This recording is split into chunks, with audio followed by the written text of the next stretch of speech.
வணக்கம். Chemcon speciality chemicals limited அவங்க IPO announce பண்ணியிருக்காங்க. அது டீட்டெயில்ஸ் இந்த வீடியோவில் பார்க்கலாங்க. வீடியோ கொஞ்சம் லாங்காக இருக்கும், அதனால டிஸ்கிரிப்ஷனில் நான் டைம் ஸ்டாம்ப் கொடுத்துருக்கேங்க. எந்தெந்த டாபிக்ஸ் எந்தெந்த டைம் ஸ்டாம்ப் அப்படின்ற மாதிரி கொடுத்துருக்கேன். ஸோ அது வந்து கிளிக்கபிள் லிங்க்ஸாக இருக்குது. ஸோ நீங்கள் அந்த லிங்க்கை கிளிக் பண்ணிங்கன்னா உங்களுக்கு எந்த டாப்பிக்கை பார்க்கணுன்னு நினைக்கிறீங்களோ அந்த டாப்பிக்கு வீடியோ நேரடியாக போயிடும். இன்றைக்கி வீடியோவில் நம்ம பார்க்க போகிறது Chemcon speciality chemicals லிமிட்டடோட IPO details, என்ன ப்ரைஸ், என்ன டேட், வர ஃபண்டை அவங்க என்ன பண்ண போகிறாங்க, யூட்டிலைஸ் பண்ண போகிறாங்க, கம்பெனியோட டீட்டெயில்ஸ், அவங்க ப்ரொமோட்டர்ஸ், அவங்க பிஸ்னஸ் ப்ராடக்ட்ஸ் என்ன, ஷேர்ஸை ப்ளட்ஜ் பண்ணியிருக்காங்களா இல்லையா, இந்த ஐபிஓவில் ரீட்டைல் இன்வெஸ்டர்ஸ்க்கு எவ்வளோ பர்சன்டேஜ் ரிசர்வேஷன் இருக்குது, ப்ரொமோட்டர்ஸ் அவங்க ஷேர்ஸை செல் பண்ணுறாங்களா இல்லையா, முக்கியமாக காம்படிட்டர்ஸ் கூட கம்பேர் பண்ணுவோம். அதை விட முக்கியமாக ஃபினான்ஷியல் நம்பர்ஸை டீட்டெயில்டாக பார்க்கலாங்க. இந்த Chemcon speciality chemicals லிமிட்டடோடது BE calculation பண்ணுவோம். குறிப்பான டிஸ்க்ளைமருங்க, நான் செபி ரெஜிஸ்டர்ட் அட்வைசர் கிடையாது. இந்த வீடியோ நீங்கள் இந்த ஐபிஓவில் இன்வெஸ்ட் செய்யுங்க, இன்வெஸ்ட் செய்யாதீங்கன்னு சொல்கிற வீடியோ கிடையாது. அவங்க ரெட் ஹெரிங் ப்ராஸ்பெக்டஸில் என் பார்வையில் என்னென்ன பாசிட்டிவ்ஸ் இருக்குது, என்னென்ன நெகட்டிவ்ஸ் இருக்குன்றது ஃபேக்சுவலாக உங்கள் முன்னாடி ப்ரெசென்ட் பண்ணுற வீடியோ மட்டுமே இது. இன்வெஸ்ட் செய்கிறதுக்கு முன்னாடி ரிஸ்க்ஸை புரிஞ்சுக்கோங்க. ரிஸ்க்கு புரியலன்னா தயவு செஞ்சு இன்வெஸ்ட்மெண்ட்டை தவிர்த்துருங்க. இந்த வீடியோ டீட்டெயில்டாக பார்க்குறதுக்கு முன்னாடி நம்ம ருபி டிரைவர் சேனலை சப்ஸ்கிரைப் பண்ண அனைத்து நல்ல உள்ளங்களுக்கும் நன்றி. வீடியோ பிடிச்சிருந்ததுன்னா லைக் அண்ட் சப்ஸ்கிரைப் பண்ணுங்கள். முக்கியமாக தயவு செஞ்சு மற்றவங்களுக்கும் ஷேர் பண்ணுங்கள். சரிங்க, கெம்கான் ஐபிஓவில் அவங்க ஷேர் ஹோல்டர்ஸ் ஷேர்ஸை செல் பண்ணுறாங்க. கிட்டத்தட்ட 45 லட்சம் ஷேர் ஹோல்டர்ஸோட ஷேர் இந்த ஐபிஓவில் செல் செய்யப்பட போகிறது. அதுக்கப்புறம் ஃப்ரெஷ் இஷ்யூ எவ்வளோக்குன்னு பார்த்தீங்கன்னா 165 கோடி ரூபாய்க்கு ஃப்ரெஷ் இஷ்யூ. ஷேர்ஸ் கணக்கு பார்த்தீங்கன்னா கிட்டத்தட்ட 48.5 லட்சம் ஷேர்ஸ். ஸோ மொத்தமாக 318 கோடிக்கு இந்த ஐபிஓ வரப்போகுது. ஷேர்ஸ் எவ்வளோன்னு பார்த்தீங்கன்னா மொத்தமாக 93.5 லேக்ஸ். இந்த 318 ஃப்ரெஷ் இஷ்யூ வந்து 165 crores தான். மீதம் எல்லாமே ஷேர் ஹோல்டர்ஸ் விற்கிறவங்களுக்கு அந்த பணம் போயிடும், கம்பெனிக்கு வராது. சரிங்க, இது பிஎஸ்சி மற்றும் என்எஸ்சியில் லிஸ்ட் செய்யப்படுது. சரிங்க, என்ன ஆப்ஜெக்டிவ்க்கு இந்த ஐபிஓ வருதுன்னு பார்த்தீங்கன்னா, கம்பெனியோட ஷேர் ஹோல்டர்ஸ் சில பேர் ஷேர்ஸை வச்சு விற்றுட்டு பணத்தை எடுத்துக்கிறாங்க. மீதம் இருக்கிற ஃப்ரெஷ் இஷ்யூவில் வரக்கூடிய பணத்தை என்ன செய்ய போகிறாங்க கம்பெனின்னு பார்த்தீங்கன்னா, அவங்க மேனுஃபேக்சரிங் ஃபெசிலிட்டி இருக்குது குஜராத்தில், அதை வந்து விரிவாக்கம் செய்ய போவதாக ஒரு ஐட்டமும், இன்னொன்று வந்து ஒர்க்கிங் கேபிட்டல் ரிக்குவயர்மெண்ட்ஸ்க்காகவும் அப்படின்னு கொடுத்துருக்காங்க. அதோட ஸ்பிளிட் அப் தான் நீங்கள் ஸ்க்ரீனில் இப்போ பார்க்குறீங்க. சரிங்க, ப்ரொமோட்டர்ஸ் ஷேர் செல் பண்ண போகிறாங்க, அந்த டீட்டெயில்ஸை பார்க்கலாங்க. ப்ரொமோட்டர்ஸ் கமல்குமார் ராஜேந்திர அகர்வால் மற்றும் நரேஷ் விஜய்குமார் கோயல் அவங்க வந்து கிட்டத்தட்ட 22.5 லட்சம் ஒவ்வொருத்தரும் விற்க போகிறாங்க இந்த ஐபிஓ வழியாக. ப்ரொமோட்டர்ஸ் ஏதாவது ஷேர்ஸை ப்ளட்ஜ் பண்ணியிருக்காங்களா இதுக்கு முன்னாடின்னு பார்த்தீங்கன்னா இல்லை அப்படின்ற அவங்க ரெட் ஹெரிங் ப்ராஸ்பெக்டஸில் கொடுத்துருக்காங்க. இது ஒரு பாசிட்டிவான சைன் தான். சரிங்க, இப்போ ஷேர் ஹோல்டர்ஸ் எவ்வளோ பர்சன்டேஜ் வச்சுருக்காங்கன்னு பார்த்தீங்கன்னா 70.85% ஷேர் ஹோல்டர்ஸ் வச்சுருக்காங்க. மீதி இருக்கிற 29% அவங்கள சார்ந்த மெம்பர்ஸ் தான் வச்சுருக்காங்கன்றதான் என்னோட புரிதல். இது மெயினான ப்ரொமோட்டர்ஸ் 70.85, அவங்க குடும்பத்தார் 20% வச்சுருக்காங்கன்னு நான் நினைக்கிறேங்க. இதில் வந்து கமல்குமார் ராஜேந்திர அகர்வால்ன்றவர் வந்து கிட்டத்தட்ட 23 வருஷமாக இந்த ஸ்பெஷலைஸ்ட் கெமிக்கல் இண்டஸ்ட்ரியில் இருக்கிறாரு. அது ஒரு குறிப்பிடத்தக்கதுங்க.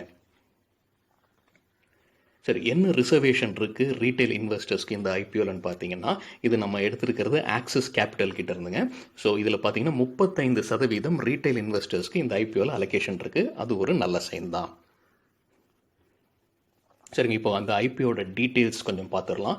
எப்போ ஓப்பன் ஆகுதுன்னா 21 செப்டம்பர், க்ளோசிங் பார்த்தீங்கன்னா 23 செப்டம்பர். என்ன ப்ரைஸ் பேண்டுக்குன்னு பார்த்தீங்கன்னா 338 லோவர் பேண்ட், 340 அப்பர் பேண்ட். சரிங்க, எவ்வளோக்கு மினிமம் நம்ம பிட் பண்ணோன்னு கேட்டிங்கன்னா 44 ஷேர், அதுக்கப்புறம் 44 தான் வாங்க முடியும். ஸோ நம்ம மினிமம் எவ்வளோ கட்ட வேண்டியது இருக்கும், 44 யூனிட்டுக்கு அப்பர் பேண்டில் பார்த்தீங்கன்னா 14,960 rupees தான் நம்ம கட்ட வேண்டியது இருக்கும் இதில் நம்ம பார்ட்டிசிபேட் பண்ணுறதுக்கு. இது லிஸ்டிங் என்எஸ்சி அண்ட் பிஎஸ்சியில் செய்யப்படுதுன்றது முன்னாடியே பார்த்துட்டோம். எவ்வளோ ஷேர்ஸ் வரப்போகுது 93.5 lakhsன்றதையும் பார்த்துட்டோம். சரிங்க, விரைவாக இந்த டைம் டேபிளை கொஞ்சம் பார்த்துடலாம். இது நமக்கு கிடைச்சது வந்து chittorgar.comன்ற வெப்சைட்டில். So bid closing 23 September, finalisation பார்த்தீங்கன்னா 28, refunds 29 September, credit of shares September 30, IPO எப்போ லிஸ்ட் ஆகுது, அதாவது ஷேர்ஸ் எப்போ லிஸ்ட் ஆகுதுன்னு பார்த்தீங்கன்னா அக்டோபர் 1 அப்படின்றத கொடுத்துருக்காங்க. சரிங்க, இந்த கம்பெனியோட பிஸ்னஸ், அதோட ப்ராடக்ட்ஸை நம்ம விரைவாக பார்த்துடலாங்க. என்னைக்கு இன்கார்பரேட் பண்ணியிருக்காங்கன்னு பார்த்தீங்கன்னா December 15, 1988. ஸோ கொஞ்சம் இந்த இண்டஸ்ட்ரியில் இருக்கிற ஒரு கம்பெனி தான் இதுன்னு புரிஞ்சுக்கலாம். முக்கியமான ப்ராடக்ட் பார்த்தீங்கன்னா ஃபார்மசியூட்டிக்கல் கெமிக்கல்ஸ், இன்னொன்று வந்து oil well completion chemicals. Pharmaceutical கெமிக்கல்ஸில் 2 ப்ராடக்ட்ஸ் பிரதானமாக தயாரிக்கிறாங்க. ஒன்று HMDS, இன்னொன்று CMIC. இதோட விரிவாக்கங்கள் பற்றி எல்லாமே அவங்க ரெட் ஹெரிங் ப்ராஸ்பெக்டஸில் கொடுத்துருக்காங்க. இதில் ஸ்பெஷாலிட்டியாக நம்ம பார்க்க வேண்டியது என்னன்னு பார்த்தீங்கன்னா, கெம்கான் கம்பெனி தான் HMDS தயாரிக்கிற ஒரே நிறுவனம் இந்தியாவில். வேர்ல்டுலேயே 3வது லார்ஜஸ்ட் மேனுஃபேக்சருங்க. எதன் அடிப்படையில்னு பார்த்தீங்கன்னா ப்ரொடக்ஷன் வால்யூம் அடிப்படையில். இது 2019 வருடத்துக்கு இருக்குது அப்படின்னு அவங்களோட ரெட் ஹெரிங் ப்ராஸ்பெக்டஸில் இந்த கம்பெனி கொடுத்துருக்காங்க. இதை நான் வெரிஃபை பண்ணலைங்க, அவங்க ரெட் ஹெரிங் ப்ராஸ்பெக்டஸில் கொடுத்துருக்கிற விஷயம் தான் இது. அதே மாதிரி CMIC இது பொறுத்த வரைக்கும் பார்த்தீங்கன்னா இந்தியாவில் லார்ஜஸ்ட் மேனுஃபேக்சர் வந்து இந்த கம்பெனி தான், கெம்கான் கம்பெனி தான். வேர்ல்டுலேயே 2வது லார்ஜஸ்ட் கம்பெனி இது. ஸோ CMIC மற்றும் HMDS கெமிக்கல்ஸை வந்து ஃபார்மசியூட்டிக்கல் கம்பெனிஸ்க்காக இவங்க தயாரித்து கொடுக்குறாங்க. சரிங்க, இந்த HMDS கெமிக்கல்ன்றது வந்து இப்போது இந்தியாவில் பெரும்பாலும் எங்கேருந்து எக்ஸ்போர்ட் பண்ணுறாங்கன்னு பார்த்தீங்கன்னா சைனா மற்றும் ஜெர்மனிலேருந்து எக்ஸ்போர்ட் செய்யப்படுது அப்படின்னு சொல்கிறாங்க. இந்த விஷயம் ஏன் நான் குறிப்பிடுறேன்னா, சைனாக்கும் இந்தியாவுக்கும் இப்போ கொஞ்சம் பிரச்சனைகள் போய்கிட்டு இருக்கு. இந்தியா அங்கேருந்து உள்ளே வரக்கூடிய ப்ராடக்ட்ஸை தடுக்கிறாங்க, இல்லை டியூட்டி எக்ஸ்ட்ராவாக போட்டாங்கன்னா இந்த மாதிரி கம்பெனிகள் அதில் பெனிஃபிட் அடையிறதுக்கான வாய்ப்புகள் இருக்குது. சரிங்க, அடுத்தது நான் சொன்ன மாதிரி ஆயில் வெல் கம்ப்ளீஷன் கெமிக்கல்ஸும் இவங்களோட 2வது ப்ராடக்ட்ஸுங்க. அதில் வந்து என்னென்ன கெமிக்கல்ஸ்னு பார்த்தீங்கன்னா கால்சியம் புரோமைடு, ஜிங்க் புரோமைடு மற்றும் சோடியம் புரோமைடு. சரிங்க, இதில் பார்த்தீங்கன்னா இந்த company only manufacturer of zinc புரோமைடுங்க. இந்தியாவில் largest manufacturer of calcium bromide இந்தியாவில். ஸோ ஜிங்க் புரோமைடு இவங்க மட்டும்தான், கால்சியம் புரோமைடு லார்ஜஸ்ட்டு. இது வந்து 2019 வருஷத்துக்கானது. அவங்களே ஒரு சோர்ஸ் கொடுக்குறாங்க, ஃப்ராஸ்ட் அண்ட் சுலிவான் ரிப்போர்ட் அப்படின்னு கொடுத்துருக்காங்க. இது எல்லாமே ரெட் ஹெரிங் ப்ராஸ்பெக்டஸ்லேருந்து எடுத்துருக்கிறதுங்க. எதையுமே நான் கிராஸ் வெரிஃபை செய்யலை. சரிங்க, இவங்களோட மேனுஃபேக்சரிங் பிளான்ட் எங்கே இருக்குன்னு பார்த்தீங்கன்னா வதோதரா, குஜராத்தில் இருக்குது. 7 ஆப்ரேஷனல் பிளான்ஸ் வச்சுருக்காங்க. இது ஒரு ஸ்ட்ராட்டஜிக் பொசிஷனாக நாம் பார்க்கலாம். ஏன்னா வதோதரான்றது வந்து போர்ட்ஸ் இருக்கிற ஒரு இடம், குஜராத்ன்றது ஒரு போர்ட்ஸ் இருக்கிற இடம். அதனால் எக்ஸ்போர்ட்ஸுக்கெல்லாம் இவங்களுக்கு உதவியாக இருக்கிறதுக்காக வாய்ப்பு இருக்குது. அதனால் இது ஒரு ஸ்ட்ராட்டஜிக் பொசிஷனாக நான் பார்க்குறேங்க. இதில் இந்த ஆப்ரேஷனல் பிளான்ஸ்லேயே அவங்களோட வேர்ஹவுஸும் இருக்குது அப்படின்னு சொல்லியிருக்காங்க. சரிங்க, 2 மெயின் ப்ராடக்ட்ஸை பார்த்துட்டோங்க. ஒன்று வந்து ஃபார்மா கெமிக்கல்ஸ், இன்னொன்று ஆயில் வெல் கெமிக்கல்ஸ். இதில் 63% அவங்க ரெவென்யூ வந்து ஃபார்மா கெமிக்கல்ஸ் வழியாக வருது. மீதம் இருக்கிற 37% வந்து அவங்க ஆயில் வெல் கெமிக்கல்ஸ் வழியாக தான் வருது. சரிங்க, அவங்க கீ கஸ்டமர்ஸ் யாரெல்லாம் பார்த்துடலாங்க. ஃபார்மசியூட்டிக்கல் கெமிக்கல்ஸ் கொடுக்குற கம்பெனிஸ், அவங்க சப்ளை பண்ணுற கஸ்டமர்ஸ் யாருன்னு பார்த்தீங்கன்னா Hetero labs limited, Laurus labs limited, Aurobindo pharma, Sanjay chemicals, Lantech pharmaceuticals, Ind swift laboratories limited, Vivin drugs மற்றும் மெக்லியாஜ் ஃபார்மசியூட்டிக்கல் லிமிடெட்ஸ். இதில் நிறைய வந்து லிஸ்டட் கம்பெனிஸும் இருக்குங்க. மற்றும் அவங்க ஆயில் வெல் கம்ப்ளீஷன் கெமிக்கல்ஸோட கீ கஸ்டமர்ஸ் யாருன்னு பார்த்தீங்கன்னா Shriradha overseas, water system speciality chemical DMCC மற்றும் CC grand limited liability company. சரிங்க, இப்போ நம்ம ஃபினான்ஷியல் டேட்டாவை விரைவாக பார்க்கலாங்க. 3 வருஷத்துக்கான ஃபினான்ஷியல் டேட்டாவை அவங்களோட ரெட் ஹெரிங் ப்ராஸ்பெக்டஸில் இருக்குது. ஸோ அங்கேருந்து எடுத்தது தான் இது. எல்லாமே இன் ருப்பீஸ் மில்லியனுங்க. எப்போவுமே நாம் சொல்கிற மாதிரி தான் நான் கால்குலேட் பண்ணுற இந்த டேட்டாவில் வந்து அதர் இன்கம்மை சேர்க்க மாட்டேன். ஏன்னா என்னை பொறுத்த மட்டும் அதர் இன்கம் நிரந்தரமான இன்கம் கிடையாது, அதுவும் அவங்க மெயின் பிஸ்னஸ்லேருந்து வர்றது கிடையாது. அதனால் அதர் இன்கம்மை தவிர்த்துருவேன். அதே மாதிரி அதற்கு ஏற்ப டேக்ஸ் எக்ஸ்பென்சஸையும் இதிலேருந்து தவிர்த்துருவேன். இதெல்லாம் இல்லாமல் தான் நம்ம கால்குலேஷன் பார்க்க போகிறோம். சரிங்க, நாம் இங்கே காட்டப்படுற ஒரு லைன் ஐட்டமும் டீட்டெயில்டாகவே பார்க்கலாங்க. அதுக்கு முன்னாடி நம்ம பார்க்க வேண்டியதுன்னு பார்த்தீங்கன்னா revenue from operation financial year 2019-20க்கு பார்த்தீங்கன்னா 2018-19லேருந்து கம்பேர் பண்ணும்போது கம்மியாக இருக்குது. அது நோட் பண்ண வேண்டிய விஷயம். அது 2017-18லேருந்து 18-19க்கு பார்த்தீங்கன்னா அதிகரிச்சிருக்கு. ஆனால் கடைசியாக வந்த ஃபினான்ஷியல் இயர் 20க்கு 2019 ஃபினான்ஷியல் கம்பேர் பண்ணும்போது கம்மியாக இருக்குங்க ரெவென்யூ. அதுக்கப்புறம் நம்ம பார்க்க வேண்டியது அவங்களோட ஷார்ட் டேர்ம் மற்றும் long term borrowings. So short term borrowings பார்த்தீங்கன்னா 2017 136.12 எல்லாமே ஞாபகம் வச்சுக்கோங்க, என் ருப்பீஸ் மில்லியனுங்க. ஸோ 2017-18 136.12, 2018-19 297.38, 2019-20 பார்த்தீங்கன்னா 286.75. ஸோ கிட்டத்தட்ட அதே லெவலில் தான் இருக்குது ஷார்ட் டேர்ம் பாரோவிங்ஸு. அதே மாதிரி லாங் டேர்ம் பாரோவிங்ஸும் பார்த்தீங்கன்னா 2017-18 20.24.95, 2018-19 24.66, 2019-20 பார்த்தீங்கன்னா 145.99. சரிங்க, இப்போ இதை விரைவாக பார்த்துட்டோம். அவங்களுக்கு வரக்கூடிய வருமானம், கட்டுற அளவு, இந்த இன்ட்ரெஸ்ட், இந்த பாரோயிங்ஸ்க்கு கட்டக்கூடிய இன்ட்ரெஸ்ட், அதெல்லாம் கம்பேர் பண்ணி நம்ம ரேஷியோ இருக்குங்க, இன்ட்ரெஸ்ட் கவரேஜ் ரேஷியோ இருக்குது. அதை நம்ம டீட்டெயில்டாகவே வரும் ஸ்லைடில் பார்க்கலாம். சரிங்க, முதல்ல நம்ம ஆப்ரேட்டிங் ரெவன்யூ மற்றும் எக்ஸ்பென்சஸை பார்ப்போம். இப்போ நம்ம பார்த்துக்கிட்டு இருக்கிற சார்ட் பார்த்தீங்கன்னா operating revenue and expenses. Revenue blue கலரில் இருக்கிறதுங்க, எக்ஸ்பென்சஸ் பார்த்தீங்கன்னா ரெட் கலரில் இருக்கிற லைன். ஸோ இதில் பார்த்தீங்கன்னா 2017-18 மேலே போயிருக்கு, 18-19, அப்புறம் 20 கீழே இறங்கியிருக்கு. ஸோ ரெவன்யூ ஃப்ரம் ஆப்ரேஷன்ஸ் பார்த்தீங்கன்னா 2019-20 கம்மியாயிருக்குங்க. சரிங்க, இப்போ எக்ஸ்பென்சஸ் எப்படி போயிட்டுருக்குன்னு பார்த்தீங்கன்னா, எக்ஸ்பென்சஸ் பார்த்தீங்கன்னா 2017-18 19 ஏறி இருக்குது.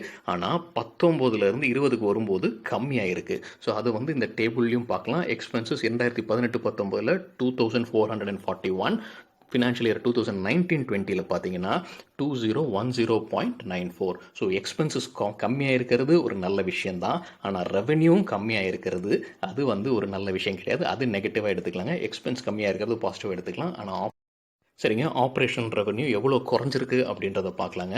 ஃபினான்ஷியல் இயர் 2019 2020 வரும்போது -13.6% அவங்களுக்கு குறைஞ்சிருக்கு. சரிங்க, அடுத்தது ஃபினான்ஷியல் இயர் 2018 2019 வரும்போது 92.4% அதிகரிச்சிருக்கு, பாசிட்டிவில் இருக்குது. ஸோ 2017-18 18-19 போகும்போது ஒரு கிட்டத்தட்ட டபுள் ஆயிருக்கு. அதுக்கப்புறம் பார்த்தீங்கன்னா மைனஸ் ஆயிருக்கு. அடுத்த வருஷம் கம்பேர் பண்ணும்போது -13.6%. 3 வருஷத்துக்கான ஃபினான்ஷியல் டேட்டா தான் அவங்க ரெட் ஹெரிங் ப்ராஸ்பெக்டஸில் கொடுத்துருக்காங்க. அதனால் இது கன்சிஸ்டண்ட்டாக இப்படி தான் இருக்குமான்றதை என்னால் சரி பார்க்க முடியலைங்க. ஆனால் கடைசி வருஷத்தோட ஆப்ரேஷனல் ரெவென்யூ -13.6% இருக்கிறது ஒரு நெகட்டிவ். சிஏஜிஆர் க்ரோத்தும் எனக்கு கிடைக்கலைங்க. என் கண்ணுக்கு தென்படலைன்றது ரெட் ஹெரிங் ப்ராஸ்பெக்டஸ் பார்த்து எனக்கு கிடைக்கலது. சரிங்க, இப்போ ரெவென்யூ ஸ்பிளிட்டு அவங்க டொமஸ்டிக் வர்சஸ் எக்ஸ்போர்ட் எவ்வளோ பண்ணுறாங்க அப்படின்றத விரைவாக பார்த்துடலாம். இப்போது ரெவென்யூ பார்த்திங்கன்னா 2019-20 ஆண்டுக்கான இதை பார்ப்போம். ரெவென்யூ நம்ம பார்த்த மாதிரி 2620.52. இப்போ சேல் ஆஃப் ப்ராடக்ட்ஸ் டொமஸ்டிக்கில் பார்த்திங்கன்னா அவங்களுக்கு 1400.27. அதே மாதிரி எக்ஸ்போர்ட் எவ்வளோன்னு பார்த்தீங்கன்னா 1042.44. ஸோ இது அவங்க சேல் ஆஃப் ப்ராடக்ட்ஸ் மட்டும்தான். இது தவிர சர்வீசஸ் ரிலேட்டடான இன்கமும் அவங்களுக்கு இருக்குது, அதுங்க காட்டில். ஸோ சேல் ஆஃப் ப்ராடக்ட்ஸ் தான் மேஜர் ரெவென்யூ அவங்களுக்கு. ஸோ எக்ஸ்போர்ட்டும் அவங்களுக்கு இருந்து கொண்டே இருக்குது. ஆனால் டொமஸ்டிக் சேல் தான் அவங்களுக்கு அதிகம். ஆனால் எக்ஸ்போர்ட்டும் பார்த்தீங்கன்னா 2017-18 18-19 அதிகரிச்சிருக்கு. அதே மாதிரி 18-19 19-20 அதிகரிச்சிருக்கு. So sale of products domestic சைட்லையும் எக்ஸ்போர்ட்லையும் எப்படி ஸ்பிளிட் அப் இருக்குன்றதை நம்ம புரிஞ்சுக்கலாம். கடைசி காலம்ல இருக்கிறது பார்த்தீங்கன்னா 2019-20 2018-19 கம்பேர் பண்ணது. ஸோ ரெவென்யூ ஃப்ரம் ஆப்ரேஷன் குறைஞ்சிருக்கு. எவ்வளோ குறைஞ்சிருக்கு? -412.89. டொமஸ்டிக் சேல் தான் மேஜராக குறைஞ்சிருக்கு, அது -566.66. எக்ஸ்போர்ட் சேல் அதிகரிச்சிருக்கு, ஆனால் ரொம்பலாம் அதிகரிக்கல, 72.14. சரிங்க, மேஜராக எங்கெல்லாம் எக்ஸ்போர்ட் பண்ணுறாங்க, எந்தெந்த கண்ட்ரீஸ்க்கு எக்ஸ்போர்ட் பண்ணுறாங்கன்னு பார்த்தீங்கன்னா USA, UAE, Malaysia, Thailand, Russia, Serbia, Spain, Germany, Italy, south Korea, Japan மற்றும் சைனா. சைனாவுக்கும் இந்தியாவுக்கும் இருக்கிற பிரச்சனையில் ஏதாவது இருந்ததுன்னா அதுவும் இவங்களுக்கு ஒரு நெகட்டிவாக இந்த இடத்துல போகிறதுக்கான வாய்ப்பு இருக்குங்க. ஏன்னா இவங்க ப்ராடக்ட்ஸை அங்கே அனுப்ப போகிறாங்க. ஸோ அப்போது அந்த சைனா ட்ரேட் பிரச்சனை வந்ததுன்னா இவங்களுக்கு ஒரு நெகட்டிவாக போகிறதுக்கான வாய்ப்புகள் இருக்குது. சரிங்க, இப்போ இபிட்டா பார்ப்போம். இபிட்டானா தெரியாதவங்களுக்காக earnings before interest, tax, depreciation and amortisation. அதாவது கம்பெனி கட்டக்கூடிய இன்ட்ரெஸ்ட், அவங்க பாரோயிங்ஸ்க்கான இன்ட்ரெஸ்ட், டேக்ஸ், அப்புறம் டிப்ரிசியேஷன், அமார்டைசேஷன் சேர்க்காம என்ன ஏர்னிங்ஸ் வருது, அதாவது அவங்க ரெவென்யூலேருந்து மைனஸ் பண்ண போகிறோம் அவங்களோட எக்ஸ்பென்சஸ். அந்த எக்ஸ்பென்சஸில் interest, tax, depreciation and amortisation சேர்க்க மாட்டோம். ஸோ அது பார்க்கும்போது அவங்களோட கிராஃப் பார்த்தீங்கன்னா இப்போ ப்ளூ கலரில் இருக்கிறது ரெவென்யூங்க, ரெட் கலரில் இருக்கிறது இபிட்டா ஆப்ரேட்டிங் ப்ராஃபிட்னு புரிஞ்சுக்கலாம். ஸோ இப்போ ஆப்ரேட்டிங் ப்ராஃபிட் 2019-20 பார்த்தீங்கன்னா 702.62. அதே போன வருஷம் 2018-19 பார்த்தீங்கன்னா 660.84. ஸோ அதிகரிச்சிருக்கு அப்படின்னு நம்ம புரிஞ்சுக்கலாம். ஸோ இது எப்படி அதிகரிச்சிருக்கு? ரெவென்யூ கம்மியாக இருக்குது, ஆனால் இபிட்டா ஆப்ரேட்டிங் ப்ராஃபிட் அதிகரிச்சிருக்கு. எப்படி புரிஞ்சுக்கலாம்னா, ஏன்னா அவங்க எக்ஸ்பென்சஸை கட்டுப்படுத்தியிருந்தாங்க. எப்படி அந்த எக்ஸ்பென்சஸ் கட்டுப்படுத்தினாங்க அப்படின்றத நம்ம கடைசி ஸ்லைடில் நம்ம பார்க்கலாங்க. இப்போ வந்து நம்ம என்ன புரிஞ்சுக்கலாம், அவங்களோட ஆப்ரேட்டிங் ப்ராஃபிட் இந்த வருஷத்துக்கு அதிகரிச்சிருக்கு போன வருஷத்துக்கு கம்பேர் பண்ணும்போது. ஆனால் ஆப்ரேட்டிங் ரெவென்யூ கம்மியாக இருக்குது. சரிங்க, இப்போ என்ன ப்ராஃபிட் மார்ஜினில் போய்கிட்டு இருக்கு அப்படின்னு பார்க்கலாம். ப்ராஃபிட் மார்ஜின் ஒன்றும் இல்லை, இபிட்டாவை கேல்குலேட் பண்ணிட்டோம், அதை டிவைடட் பை ரெவென்யூ பண்ண போகிறோம். ஸோ எவ்வளோ பர்சன்டேஜ் இவங்க தக்க வச்சுருக்காங்க ப்ராஃபிட்டாக, மற்றதெல்லாம் எக்ஸ்பென்சஸாக கன்சிடர் பண்ணலாம். ஸோ 2019-20 பார்த்தீங்கன்னா 702.62 இபிட்டா. ஸோ இபிட்டா ஆப்ரேட்டிங் ப்ராஃபிட் மார்ஜின் பார்த்தீங்கன்னா 26.81 இருக்குது. ஸோ அதுக்கு போன வருஷம் பார்த்தீங்கன்னா 21.79, அதுக்கு முன்னாடி பார்த்தீங்கன்னா 28.61 இருந்திருக்கு. ஆனால் இப்போ 26.81, பரவாயில்ல. சரிங்க, இப்போ ப்ராஃபிட் ஆஃப்டர் டேக்ஸ்க்கு அப்புறம் என்ன ப்ராஃபிட் வருது கம்பெனிக்கு அப்படின்றத நம்ம பார்ப்போம். ஸோ 2018-19 ப்ராஃபிட் ஆஃப்டர் டேக்ஸ் பார்த்தீங்கன்னா 416. 2019-20 பார்த்தீங்கன்னா 458. நம்ம முன்னே பார்த்த மாதிரி தான் எக்ஸ்பென்சஸ் கம்மி பண்ணியிருந்தாங்க, அதனால கூட இருக்கலாம். ஸோ லாபம் அதிகரிச்சிருக்கு.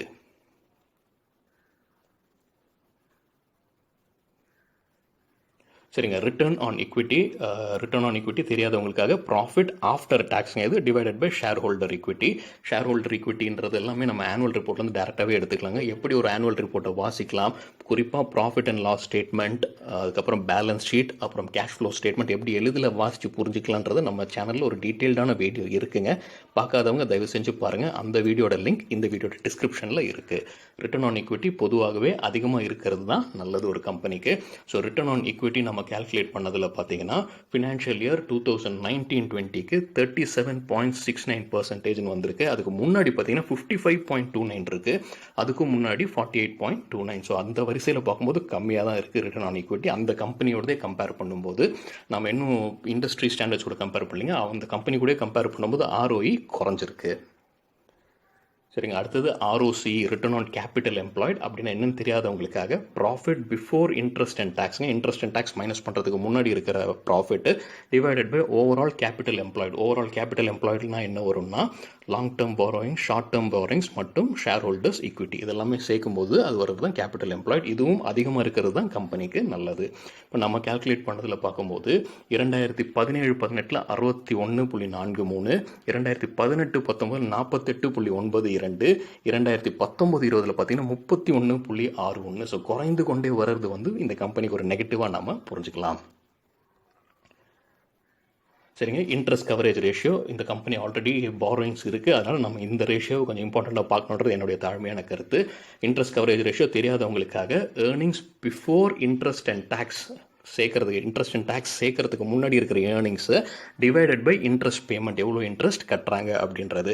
ஸோ இது எவ்வளோ தூரத்துக்கு அதிகமாக இருக்கோ அவ்வளோ தூரத்துக்கு நல்லது கம்பெனிக்கு. இதை எப்படி புரிஞ்சுக்கலாம்னா அவங்க கட்ட வேண்டிய வட்டி பணம், அவங்களுக்கு வரக்கூடிய வருவாய், இது ரெண்டையும் கம்பேர் பண்ணுறோம். ஸோ கட்டக்கூடிய தகுதி அவங்களுக்கு இருக்குது, அந்த கெப்பாசிட்டி அந்த ரெவன்யூ வழியாக இருக்கா அப்படின்றது செக் பண்ணுறது தான். ஸோ எவ்வளோ அதிகமாக இருக்கோ அவ்வளவு நல்லது interest coverage ratio. So interest coverage ratio பார்த்தீங்கன்னா இவங்க 2017-18 14.11, 2018-19 15.79, ஃபினான்ஷியல் இயர் 2019-20 14.01. ஸோ அதிகமாக தான் வச்சுட்டு இருக்காங்க. இது ஒரு பாசிட்டிவான சைன் தான். ஸோ பாரோயிங்ஸ் இருந்தாலும் அதுக்கு ஏற்ற வருமானம் உள்ள வருதுன்றதை நம்ம புரிஞ்சுக்கலாம். சரிங்க, இப்போது பாரோயிங்ஸ் இருக்கிறதுனால வேறு இன்னொரு ரேஷியோவும் பார்த்துடலாம். டெப்ட் டு ஈக்விட்டி ரேஷியோ தெரியாதவங்களுக்காக டெப்ட் டு ஈக்விட்டி ரேஷியோன்றது டோட்டல் டெப்ட் டிவைடட் பை டோட்டல் ஈக்விட்டி. இது அதிகமாக இருக்கணுமா குறைவாக இருக்கிறது நல்லதுன்னு பார்த்தீங்கன்னா ஒரு சின்ன க்ளூ, மேலே என்ன இருக்குது, டோட்டல் டெப்ட் தான் நியூமரேட்டரில் இருக்குது. ஸோ மேலே நியூமரேட்டர் இருக்கிற டெப்ட் இருக்கிறதுனால கம்மியாக இருக்கிறது தான் நல்லது. சரிங்க, இப்போ total dept to equity ratio பார்க்கும்போது 2017-18 0.30, 2018-19 0.33, 2019-20 0.29. ஸோ ஒரே கிட்டத்தட்ட 0.3 அப்படின்ற ரேஷியோவில் மெயின்டைன் பண்ணிக்கிட்டு இருக்காங்க. இது ஒரு நல்ல சைன் தான்.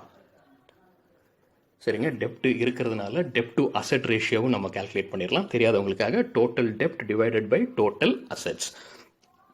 சரிங்க, இப்போ டெப்ட் டு அசெட் ரேஷியோ பார்க்கும்போது 17-18 16.59. இதுவும் கம்மியாக இருக்கிறது நல்லதுங்க, ஏன்னா டோட்டல் டெப்ட் வந்து நியூமரேட்டரில் இருக்குது. ஸோ கம்மியாக இருக்கிறது நல்லது கம்பெனிக்கு. 2018-19 18.61, 2019-20 பார்த்தீங்கன்னா 19.17. இது எப்படி இன்னொரு விதமாக புரிஞ்சுக்கலாம்னா 19.17% அவங்க அசெட்ஸ் வந்து டெப்டில் வாங்கியிருக்கிறதாகவும் மீதியெல்லாம் அவங்களோட சொந்த கேபிட்டலில் வாங்கியிருக்காங்க அப்படின்றதையும் புரிஞ்சுக்கலாம். ஸோ இது எவ்வளோ கம்மியாக இருக்குதோ அவ்வளவு நல்லது கம்பெனிக்கு. சரிங்க, இப்போ நம்ம விரைவாக பிஇ கேல்குலேஷன் பண்ணிடலாம். மார்க்கெட் ப்ரைஸ் நம்ம அப்பர் ப்ரைஸ் பேண்ட் ஐபிஓ எடுத்துக்கலாம் 340. இபிஎஸ் வந்து ஆஃப்டர் ஐபிஓ, இபிஎஸ்ன்றது வந்து earnings per share, so profit divided by number of outstanding ஷேர்ஸுங்க. ஆஃப்டர் ஐபிஓ வந்து நம்பர் ஆஃப் ஷேர்ஸ் அதிகரிக்குது, ஏன்னா புது ஃப்ரெஷ் இஷ்யூ வருது. ஸோ அதனால் இபிஎஸ் வந்து ஆஃப்டர் ஐபிஓக்கு நான் ஃபினான்ஷியல் இயர் 1920 டேட்டா வச்சுக்கிட்டே, அந்த ப்ராஃபிட்டை வச்சுக்கிட்டே divided by number of shares அதிகரிக்குது. ஏன் அதிகரிக்கிறது? ஐபிஓவில் ஃப்ரெஷ் இஷ்யூ வருது. ஸோ அப்படி கால்குலேட் பண்ணேன். அதில் இபிஎஸ் பார்த்தீங்கன்னா 12.52 வந்திருக்கு. சரிங்க, இபிஎஸ் வந்த உடனே நாம் என்ன பண்ணோம்? ப்ரைஸ் டு ஏர்னிங் கேல்குலேட் பண்ணோம். ஃபார்முலா என்னென்னா price share price divided by EPS. So share price நம்ம எவ்வளோ எடுத்திருக்கோம்? 340 எடுத்திருக்கோம். இபிஎஸ் ஆல்ரெடி கேல்குலேட் பண்ணிட்டோம். ஸோ ப்ரைஸ் டு ஏர்னிங்ஸ் எவ்வளோ வருதுன்னு பார்த்தீங்கன்னா 27.15. சரிங்க, இபிஎஸ் பிஃபோர் ஐபிஓ சேர்க்காம வரும்போது இபிஎஸ் எவ்வளோ வருது? அதே ஃபினான்ஷியல் இயர் 2019-20 ப்ராஃபிட் எடுத்து பண்ணும்போது 14.5 வருதுங்க. ஆனால் நம்ம ஐபிஓக்கு அப்புறமா தான் பார்க்கணும், ஏன்னா ஷேர்ஸ் கூடுதலாக வருது.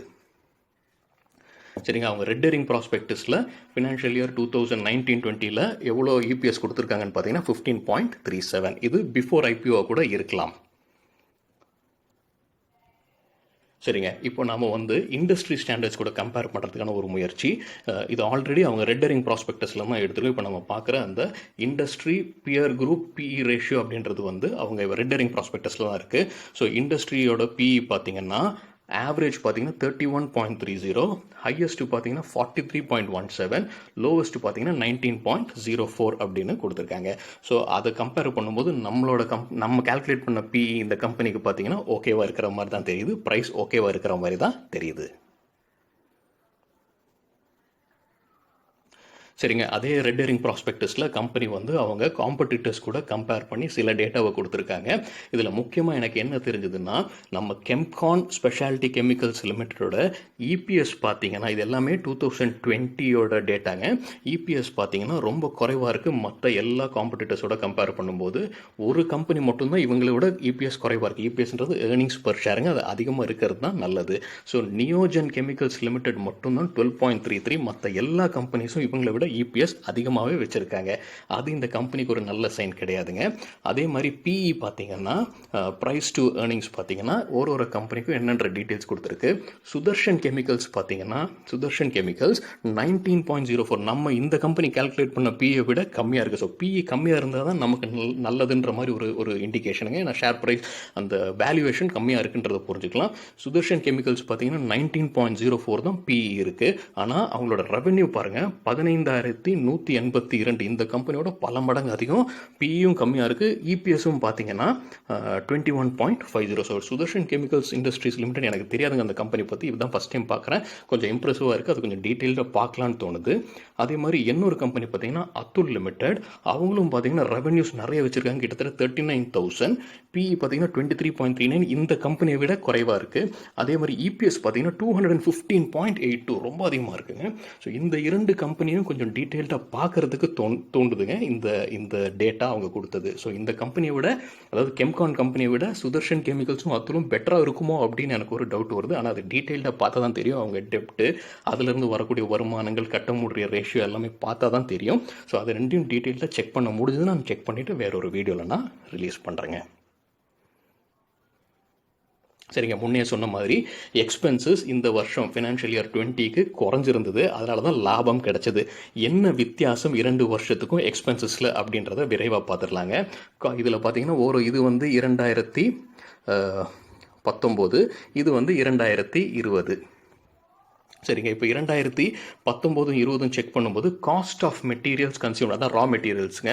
ரா மெட்டீரியல்ஸ் கன்சியூம் பார்த்தீங்கன்னா 2020 1533, 2019 பார்த்தீங்கன்னா 1947. ஸோ அதுதான் குறைஞ்சிருக்கு. ஸோ காஸ்ட் ஆஃப் மெட்டீரியல்ஸ் கம்மியாக யூஸ் பண்ணியிருக்காங்க 2020 ஆண்டுக்கானது. அதே மாதிரி இன்னொன்று எங்கே குறைஞ்சிருக்குன்னு பார்த்தீங்கன்னா எம்ப்ளாயி பெனிஃபிட் எக்ஸ்பென்சஸில் பார்த்தீங்கன்னா 2020 140.50, 2019 241. ஸோ அதுலேயும் குறைஞ்சிருக்கு. ஸோ எம்ப்ளாயி பெனிஃபிட்னா அவங்க சேலரி, வேஜஸ், போனஸ் அது. ஸோ இது குறைஞ்சிருக்கு. அப்புறம் ரா மெட்டீரியல்ஸ் குறைஞ்சிருக்கு. ஸோ இது இரண்டுமே தான் காரணம் எக்ஸ்பென்சஸ் குறையறதுக்கானது. ஸோ அதனால தான் அவங்களுக்கு ப்ராஃபிட் கிடைச்சதுங்க. சரிங்க. வீடியோ பிடிச்சிருக்குன்னு நம்புறேங்க. இதில என்ன பாசிட்டிவ்ஸ் இருக்கு, என்ன நெகட்டிவ்ஸ் இருக்குன்றத பார்த்துட்டோம். இது உங்க வீடியோ பத்தியான ஹானஸ்ட்டான ஃபீட்பேக்கும் கமெண்ட் செக்ஷன்ல சொல்லுங்க. நீங்களும் இந்த ஐபிஓல அப்ளை செய்ய போறீங்களா, செய்ய மாட்டீங்களான்றதையும் சொல்லுங்க. எனக்கு முக்கியமா 2 காம்படிட்டர்ஸ் கம்பெனிய பத்தி டீட்டெயில்டா பார்க்கணும்னு தூண்டியிருக்கு அந்த கம்பேரிசன் சார்ட்ல. ஸோ அதையும் பார்த்ததுக்கு அப்புறம் தான் எனக்கு தெரிய வரும். ஆனா சரிங்க. நான் அப்ளை பண்ணணும்னா இந்த ஐபிஓக்குன்னு கேட்டா, நான் மோஸ்ட்டா அப்ளை பண்ற மாரி தான் தெரியுதுங்க. 80% கன்ஃபர்ம்டா அப்ளை பண்ண போறேன். அட்லீஸ்ட் லிஸ்டிங் கெயின்ஸ்க்காவது. ஆனா முக்கியமா அந்த 2 காம்படிட்டர் கம்பெனியும் கொஞ்சம் டீட்டெயில்டா வெரிஃபை பண்றதுக்கு முயற்சிப்பேன். அதே மாரி இதுக்கு முன்னாடி 3 வருஷம் ஃபினான்ஷியல் இயர் டேட்டா தான் பார்க்க முடிஞ்சது. அதுக்கும் முன்னாடியான டேட்டா கிடைச்சதுன்னா, அதையும் வெரிஃபை பண்றதுக்கு முயற்சிப்பேங்க. நீங்க இந்த ஐபிஓக்கு என்ன செய்ய போறீங்க? உங்க கருத்து என்ன? இந்த கம்பெனிஸ் பத்தி ஏதாவது தெரிஞ்சதுன்னா, அதாவது அது குறிப்பா அந்த புதுசா பார்த்தோம் இல்லையா காம்படிட்டர்ஸ் கம்பெனி, அதையும் பத்தி உங்களுக்கு ஏதாவது டீட்டெயில்ஸ் தெரிஞ்சதுன்னா ஷேர் பண்ணுங்க. அனைவருக்கும் உபயோகமாக இருக்கும். வீடியோ பற்றியான ஃபீட்பேக்கும் கண்டிப்பாக சொல்லுங்கள். நன்றி, வணக்கம்.